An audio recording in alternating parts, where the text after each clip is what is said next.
Now, how well is it going? It's a humongous job, and I imagine there are also technical aspects of it. Now, hearing the National Cash Transfer Office, which is also known as Household Uplifting Program, how well has it been going so far? Well, thank you very much for having me. It's our pleasure. So I wanted to know, how well has it been going? There was a recent report that a sizable number of people had actually been captured digitally. So when I'm asking how well has it been going, I imagine there are technical aspects to actually determining qualifying households. So maybe you could start from there to sort of help us understand this program, which has been referred to as a safety net of the federal government. How well has it been going in terms of organizing for it and being able to do what the name of your program actually is, transfer cash to qualified, deserving, and needing households? Thank you very much. As the name implies, Household Uplifting Program. When the present administration of General Muhammadu Buhari came on board, one of its main mandates is to tackle poverty, which has been on the rise in this country. Research has shown that over 40% of Nigerians live in poverty. This means that about 83 million Nigerians are living below the basic human needs. To address this high level of poverty and to prevent societal collapse, the President of General Muhammadu Buhari started the Household Uplifting Program, popularly known as Conditional Cash Transfer, in 2016 with the Abacha restituted funds. By 2018, the government went ahead to partner with World Bank to develop and design a social safety net program. By so designing that program, 2 offices were established. One is the National Safety Net Coordinating Office, which is in charge of the National Social Register for the poor and the vulnerables. And the other one is the National Cash Transfer Office, which I am the coordinator. The office serves as the implementing office. The program development objectives for the National Cash Transfer Program is to improve household consumption, to also improve school enrollment and attendance, to improve health management and sanitization, and to also increase nutrition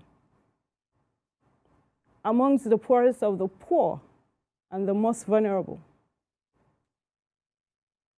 We call them the unreached in the country. Through a targeted transfer of 5,000 naira monthly. So to get to our beneficiaries, as you all know, like I mentioned, they're the poorest of the poor, they're unbanked, they live in the informal sector, they're not literates. First and foremost, let me start from the targeting. We target the beneficiaries, or we mine from the National Social Register. That is our sister office. They go to the field to target the beneficiaries based on a globally acceptable targeting method. By the time we mine the beneficiaries from the National Beneficiary Register, A team of enrollment officers from my office pay visit to the communities to validate the number of households targeted. On validation, and if we're satisfied, we get this household members enrolled into what we call our National Beneficiary Register. Once they're enrolled, we do an electronic data capture, and we give them ID cards, which it's a means of identity to say that, okay, you have been enrolled into this program, and this is what you're going to be using when we come around for payments. This is how far we validate the beneficiaries. So we interface with these beneficiaries. We pay visit to their communities for coaching and mentoring, for sensitization. Because one thing Nigerians even need to know is that we don't only give the cash grant and move away. We keep going, paying visits to the communities. Because they're, like we say, most of them live in the remotest of areas, and they're unbanked. So the program started as an offline program. Physical cash is being given to these beneficiaries. And the challenges in this visitation is that most of those areas where we go on a monthly basis, there are a lot of risk. Getting to our beneficiaries on rough roads, sometimes at the riverine areas, the staff of cash transfer office have to be in a boat.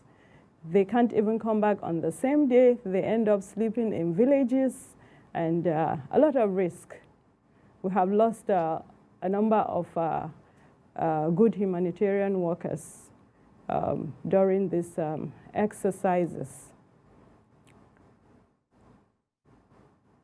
A lot of people keep asking because they don't give us a list to pay their people.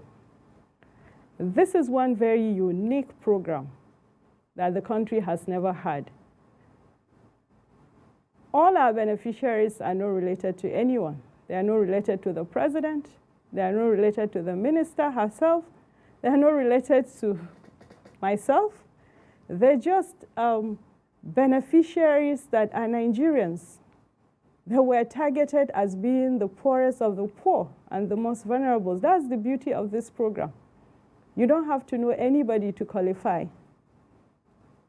Okay. I have personally experienced life-changing situations on these beneficiaries because the program has financially and socially included these beneficiaries. They were hard to reach. They were not connected to people, you know, but with what we have done so far, especially now that we have fully digitized the payment system, okay, we have succeeded in opening over 1.9 million accounts across commercial banks, microfinance bank, through our payment service providers who are licensed and regulated by CBN. And most of the time you hear Nigerians saying, we don't do these cash transfers. But records are there to see. There are a lot of accountability process in this program. Okay. Now, thank you very much, Hajiya. The other thing is it pan-Nigeria, or are there areas of greater need than others? Or is this program rolling out right across Nigeria? So when I started, I said about 83 million Nigerians live in poverty. And the program is just in 2 million homes. We pray to get a funding that will cover the whole 83 million. Okay. So For one now, step, we're just in 2 one step million before homes. the other. And the 2 million homes, 2 million homes translates to about 9 to 10 million individuals The program is in 36 states of the FCT, is in 613 local government, across 48,000 communities, and in about 7,000 political wards. A lot of funds have been spent to see how the delivery system will be sustained. And in all of these areas that I mentioned to you, we have from state coordinators to local government staff, to community staff, to desk officers, and even a grievances redress officer in every of the community where we have our beneficiaries. So our beneficiaries go to their grievance officer to register their grievances. Indeed. Now, you did say that this is actually, it's in partnership with the World Bank, if I heard you correctly, because they are usually interested in those kind of things. And since this program is really to address, shall we say, where there are deficiencies in capacity development, I wanted to ask you, no doubt your office and, ancillary agencies must have put a lot of study into it. You said 5,000 naira, is being made available where there was nothing before. If one understands it the way you must understand it, explain to us how 5,000 naira, and I imagine it's going to be periodically, perhaps on a monthly basis, how it is that can be as helpful as one would want in these inflationary times.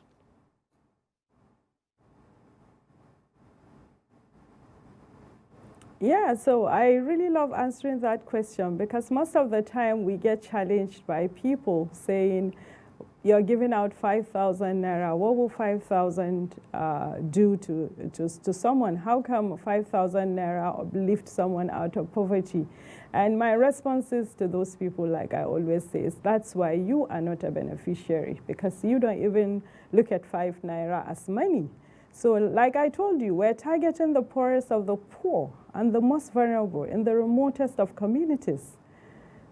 We go to communities where 200 naira is money, and then you're being given 5,000 naira on a monthly basis for 3 years. And then you receive a lot of skill acquisition training with a lot of sensitization, coaching, and mentoring on how to enroll your children in school. So the improvement, or what we have seen as impact with these people, is that not only are they empowered now, they have also enrolled their children in school. They visit healthcare facilities, and there is a core responsibility component to this program. Once the households pick up one core responsibility, if it is enrolling your child in school or visiting healthcare facilities, you're entitled to another 5,000 naira. So instead of getting the 5,000 naira alone, you are getting 10,000 naira. And then with the coaching and mentoring skills we give to our beneficiaries, at the end of the 3-year, and we find out that you have a skill already that you have been investing in, and you're entitled to 150,000 naira grant, which we call the livelihood grant. This is to say that, okay, we have exited you out of this program, and since you're already empowered and you have a skill that you can rely on for sustainability, this is a one-off grant of 150,000 naira, to boost your capital. It will also interest you to know that we have done a lot of savings and income mobilization training to our beneficiaries. So we have from cooperative groups to enterprise groups to savings and mobilization groups within our beneficiaries. From what we give to them, we encourage them to save. So out of their savings, they form these groups. So sometimes when you look at all of these groups, which we have also opened account for them you will see a lot of savings. Our beneficiaries sometimes can loan themselves from 100,000 naira to 500,000 naira. they could actually buy farmlands. There's a video of mine that I made a visit to a village or to a community of our beneficiaries in Kano. You know, they now have farmlands, they grow rice. That community is called Kura. I wish you had the video. And these beneficiaries, when I interviewed them, they said before this program, they were being employed by other members of the community because they were seen as poor and they couldn't afford anything. But now through their savings, they were able to even buy farmland. They now grow the rice, they process the rice locally, so they are now employees of labor in their community. And this cuts across the 36 states and the FCT. We have lots of documentaries on this program, and we have lots of positive impact on the successes of this program. I'm glad to hear that technology is involved, because I was a bit concerned when you were explaining that, look, to put this in context and perspective, you're really targeting the poorest of the poor in the very remotest areas of our country as a special need, and you explained how, with that understanding, 5,000 naira in an urban setting, you know, that would not look like very much, actually you've just explained how the folks there are actually able to save out of that. And I spoke about the technology aspect to it. Does that mean that you are encouraging them to also engage with technology? Because what is having a bank account these days, if not engaging with technology? Because you also spoke about cards, and how are they able to work within this? I know that you can't do without technology, but the end beneficiaries themselves, how has that been, you know, engaging with the technology that is involved, so that they, at the end of the day, they have something in hand that they're going to be able to use?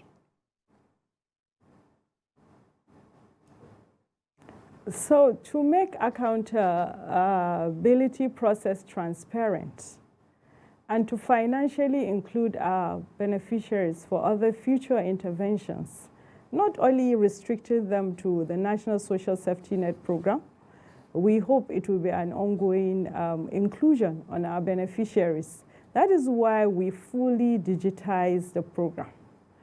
It was very difficult from the beginning to tell someone who has been unbanked, who has no access to the banks in itself, to even convince them that we are going to open accounts for them, we are going to distribute ATM cards, we are going to keep their money in the banks, and they have access to their monies as at when due.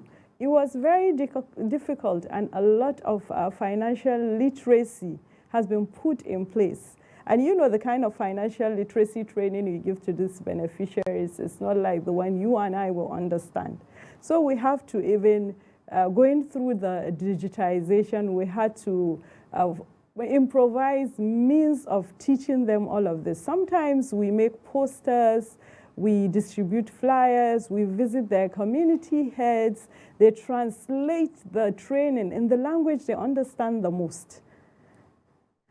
So by the time we started, some of them were just not comfortable to say, my money is in the bank, all of my money, you people don't want to give me. But we made them to understand that it is the safest way of keeping these funds, and this is for their own good, because next time an intervention can come, or a kind of grant or a loan without even an interest for them, which they may not be able to benefit. So we train them on the opportunities. Coaching and mentoring, sensitization on this financial literacy is still ongoing within the communities. But so far, so good.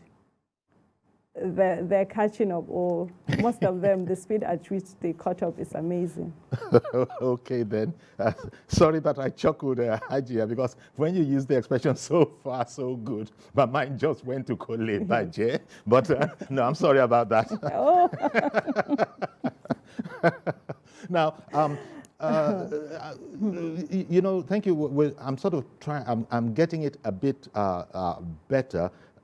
Let me understand the household uplifting aspect of the name and this 5,000 naira grant. Now, you register households. Now, in one household, I'm statistically speaking now, there might be 5 people, mother, father, 3 children. In another household, there might be triple that. Now, what happens here? Does each household get that figure, or do individuals within that household, is the calculation factored in to take care of the individuals within that household, since there will be variations in the sizes of households? Is that a concern? Yeah, so as far as, normal setting of household is concerned, we look at least five people. 5 people, but in a place where we meet, like Nigerian setting, African setting, you meet a family with 30 people. We register the first 10, and it's not that every person is entitled to 5,000 naira. No, one household gets 5,000 naira. Like I told you, there's a human development component of the program, which is a core responsibility of every household that is part of our beneficiaries. So if we come back after all the coaching and mentorings, and we find out that you have enrolled into one of the core responsibility of the program, you are entitled to another 5,000 naira, which we call the top-up. Now, another question. Who is the recipient on behalf of the household? Is it the matriarch, the mother of the family, or is it the father? Who is the point of contact into the household? So we usually give the family an option to select a caregiver and an alternate caregiver. And most of the time, they select their women, that is the mothers, as their caregivers. So as it is in our National Beneficiary Register, 94% of the caregivers on this program are women. Okay. It is in the absence of a caregiver that an alternate caregiver can be the father. And sometimes if they have an older daughter, they usually suggest that she represents the family.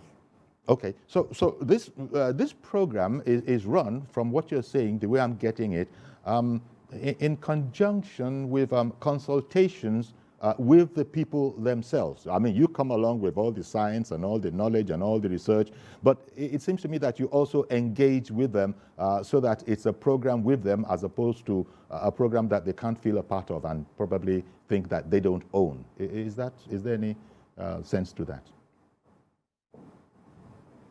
The engagement with the beneficiaries is part of the social inclusion aspect of this program. That's why we pay monthly visits to the communities.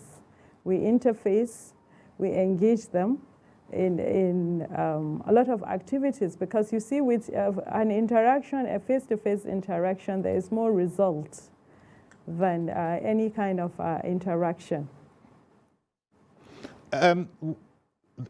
Concentrating on the part you spoke to us about, this program really aims itself at the remotest areas, areas where human capital deficiency, development deficiency exists.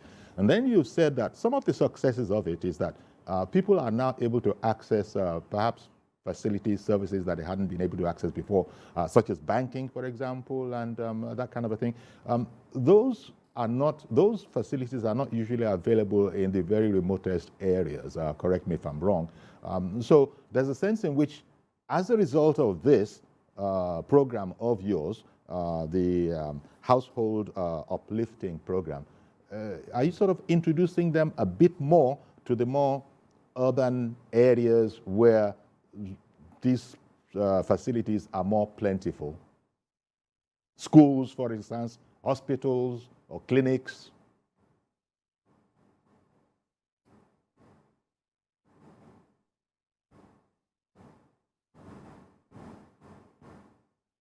Yes, I didn't hear all of that, but I caught the last part. Okay, I was saying, since they are in the remotest areas, the people that you primarily target are in the remotest areas, How do they, is it part of your visiting with them and engaging with them that you sort of introduce them to services that are not available in those remotest areas, such as schools, banking,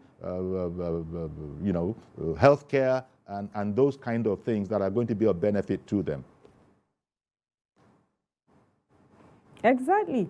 Most of them, when the program started, didn't have their children enrolled in school. Like I said earlier, part of the program development objectives is to improve school enrollment and attendance, with including visit to healthcare facilities. So with the coaching and mentoring sensitization that we've been giving them, because if you're uplifting a family, you need everybody in that family to be well. You need them to have access to education. So you find out that even the areas where they don't have community schools, as part of their community social responsibility for beneficiaries that are in this program, from their savings, you will see how much they have done. I don't know if you have some of our documentaries where some of our beneficiaries have contributed to buy themselves a vehicle that can transport their women to hospital. And when you interview those beneficiaries, they will tell you that they have lost a lot of lives because they didn't have a means to get to the hospital. But with the program, the Conditional Cash Transfer Program, they've been able to save, to feed their families. They've been able to enroll their children in school.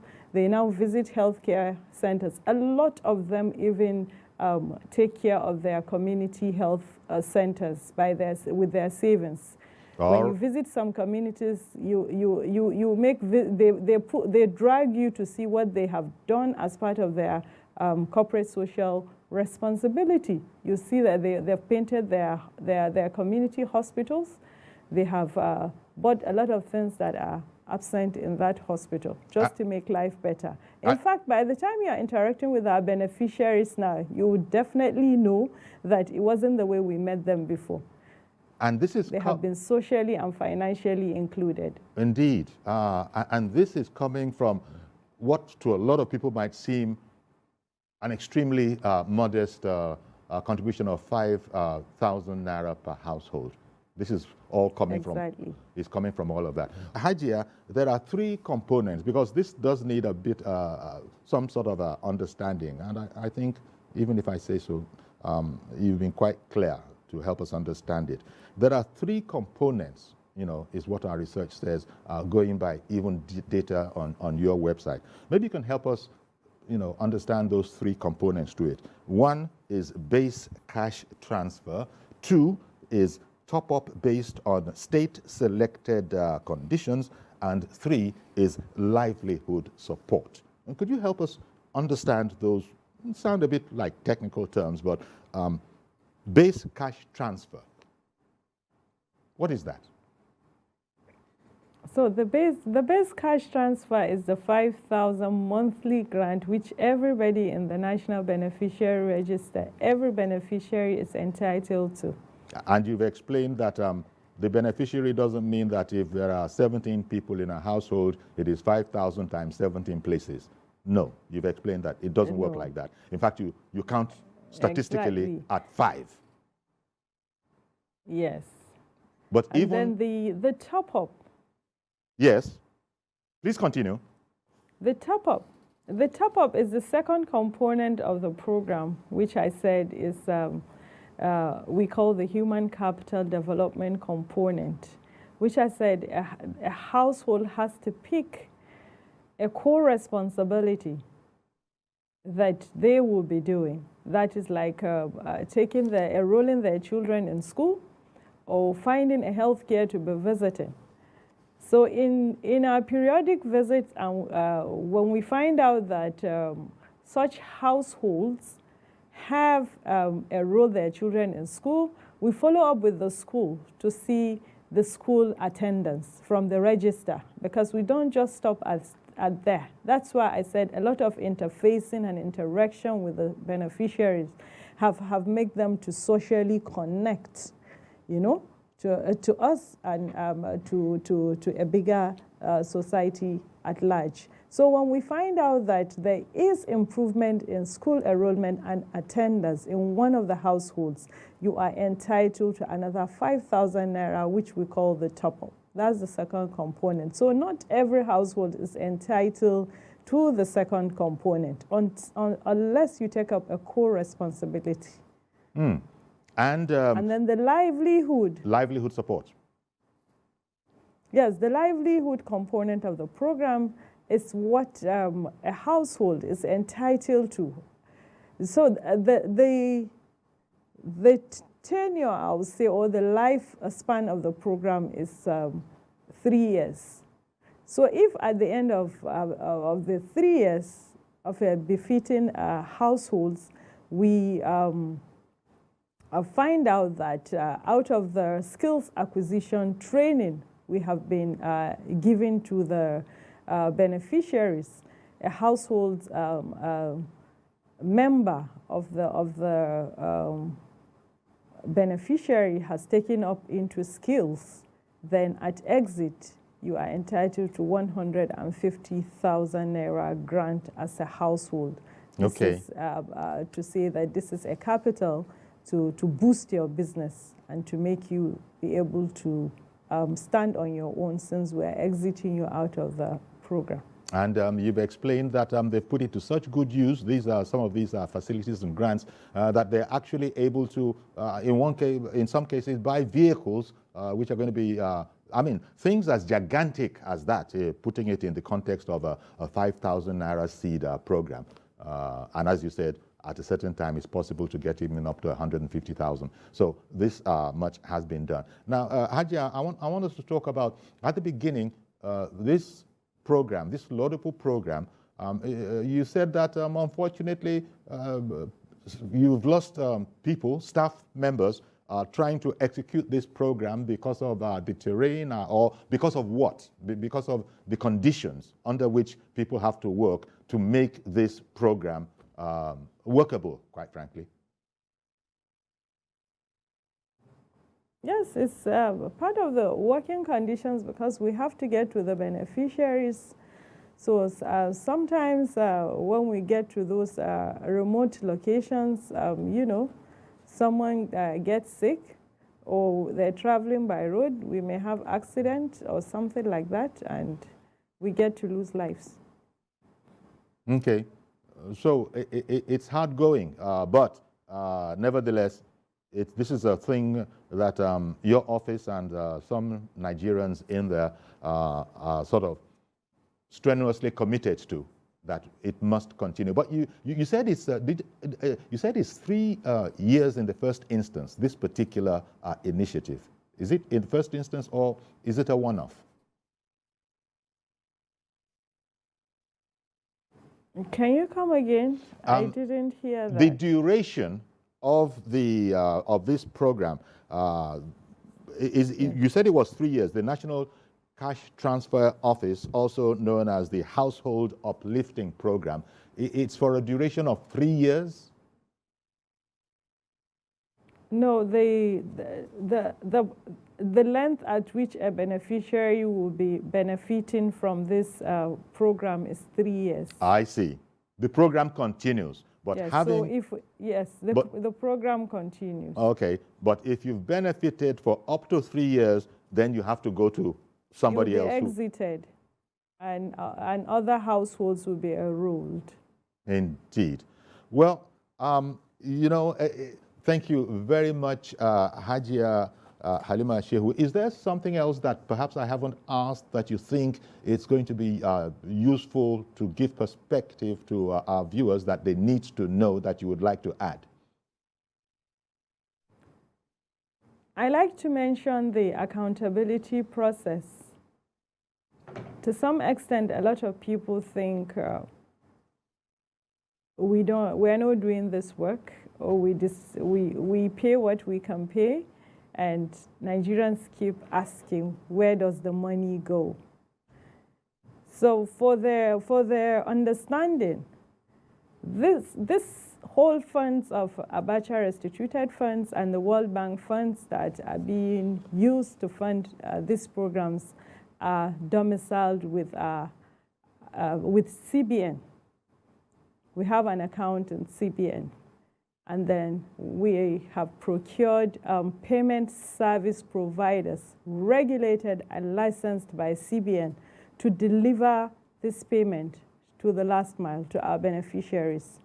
So CBN does the disbursement of these funds to the payment service providers' accounts, which they monitor themselves. And then each payment service provider has a data of the states, the communities and local governments where he ought to be making payment. They go to the field. They are online real time. Even when we were not fully digitized, the app they use while making payment is synced to our management information system data, which means whichever payment they're making, either they're online or offline, it is synced with the dashboard in the cash transfer office, to which we monitor payment whether we're on the field or we're not. And then as soon as they make payment, it drops on the dashboard. So once they complete a payment cycle, they return back to the cash transfer office. They sit with the officers that are charged with reconciliation to reconcile exactly the paid balance, the paid amount on the field. And once reconciliation is done, the exact unpaid amount to our beneficiaries is remitted back to our CBN account. This is how transparent the cash transfer office has been. And it will interest you to know that there are a lot of monitoring teams on this project. We have civil society organizations. We have INGOs monitoring this program. We have independent monitors from the ministry, from the Office of the Auditor General. They always monitor this process as well. So there are a lot of monitoring teams, even on the field. And we have a lot of auditors monitoring us from time to time. And reconciliation is being done at National Cash Transfer Office on a monthly basis. So this is how transparent this program is. We know we're doing it, and we'd like to tell Nigerians that not all programs are fraud. Indeed. Also, it's a matter of one step at a time, because some people might say that they've not heard about this program yet in their area. But I think you said, what, up to, what was the percentage you gave at the beginning of the program of the noted poor? Is it between 40 and 60% of Nigerians? And you've just said that maybe 1.9 million, the details of 1.9 million of the affected have been, captured digitally. So if somebody says, I've not heard of this in my area yet, what would you say to that kind of a person?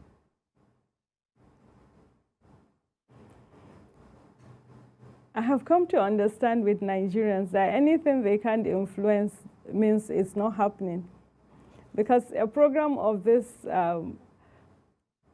size, we're out there. We usually present ourselves to media. Our minister is the most visible minister in this country. We're always traveling from one state to another to carry out all the social investment program. So with Nigerians, anything they can't influence, anything they're not, you're not saying, please bring your own people, let's include them. They believe it's not happening. Okay. So I really would like to tell Nigerians to change their perception. Okay. And as you have said, you said at the very top, you don't have to know anybody to be a beneficiary of this, neither the minister, neither the president or presidency, neither your good self. This is something that is going out to all Nigerians that are needy and that have, suffered a lack of human capital development. Well, I want to thank you once again, Hajiya Halima Shehu, National Program Coordinator, National Cash Transfer Program, an arm of the Federal Ministry of Humanitarian Affairs and Disaster Management. Thank you very much for your time. Thank you so much for having me. Indeed. Okay, then. We can take calls in case there are calls, for comments.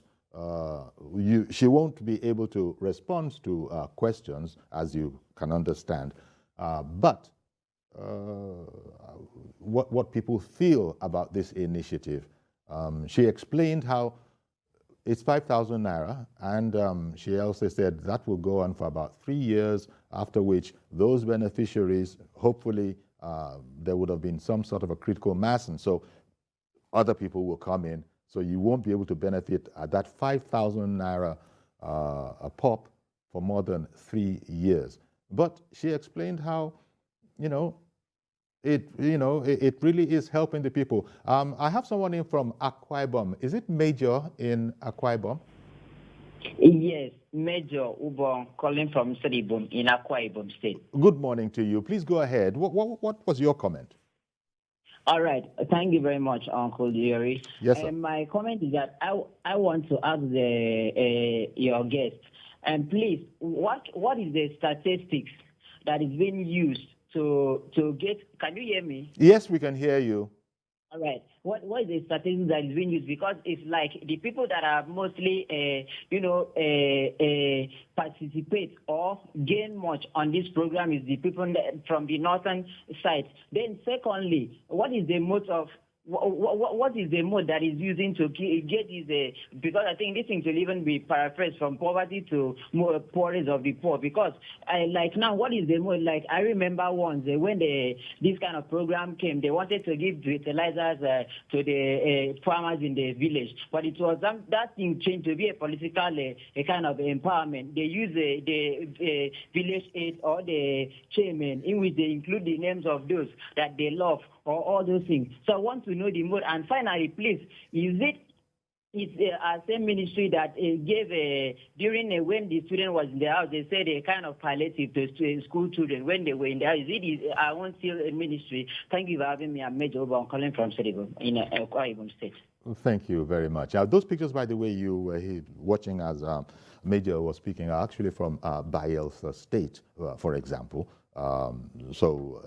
And it had been explained by Hajiya Halima Shehu that, actually they're doing what they can and it is going around, but that she had the impression that sometimes Nigerians don't believe a thing is happening if they haven't been reached and been told to bring your people and that kind of a thing. So she said you have to understand that, but they are proceeding, as they can. 1.9 million out of about what? I don't know, 60 million people reportedly that are in that, poverty, most needy cash it. Now, Emmanuel. Good morning, Emmanuel. Good morning, Uncle Yori. Good morning, sir. I greet your guest. Okay, then. She's left us now. Yeah, I laid the foundation yesterday before I couldn't go through. Yes. I want to reiterate it that the TVC has done us well and done us proud by giving us the opportunity to continue to call in like this. We thank God okay. We thank God for TVC. Thank you very much. I have two things to say. Yes. One is an advice. The other is an appeal. The advice is this, sir. Whenever you bring in your guests to discuss any topic, depending on the sensitivity of the topic and the security implication, if it is so sensitive that it may ruffle feathers, that will make your guests uncomfortable and make you sit on edge, or rather not contribute. So please place a caveat, no cause for that day. We, the viewers, are willing to watch seamlessly to the end. We will understand. Because we don't want to ruffle feathers. Somebody like me who cannot compromise the truth, I don't want to go and commit handball. And if you know, yeah, but what are you talking about? What subject matter are you talking about? No, when we bring in any topic, if it has a lot to do with security of the nation, okay, and the sensitivity of the nation, all right. I am feeling that we'll be proactive by placing a caveat so that we don't call in guests and not to ruffle feathers. No, okay, I hear what you're saying. Thank you very much for calling in, Emmanuel. I hear what you're saying, but we don't do that. Look, if a topic can be discussed publicly, we will discuss it. We don't do what you're saying here.